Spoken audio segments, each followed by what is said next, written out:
रत्नागिरी शहरालगत असलेल्या कारवांचीवाडी येथील रस्त्याची दुरावस्था झालेली दिसते।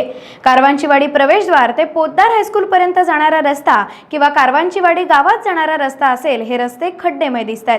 येथील नागरिक आणि वाहन चालकांना या खड्ड्यांमुळे त्रास सहन करावा लागतोय। मात्र येथील रस्त्यांकडे ग्रामपंचायत किंवा राजकारणी याच्याकडे दुर्लक्ष करताना दिसतात। रत्नागिरी शहराबरोबर आता गावागावात रस्त्यांची चाळण पाहायला मिळते। शहरालगत असणाऱ्या उद्यम नगर ते ओसवाल नगर रस्त्यालाही खड्डेच खड्डे पाहायला मिळतात। जरी अशीच खड्डेमय अवस्था असेल तर हाच विकास म्हणायचा का, असं नागरिकात बोललं जात आहे।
झाडं लावून ठेवा त्याच्यात।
टाइम्स डिजिटलला लाईक करा, सबस्क्राइब करा, शेअर करा आणि बेल आयकॉन दाबायला विसरू नका। Times digital.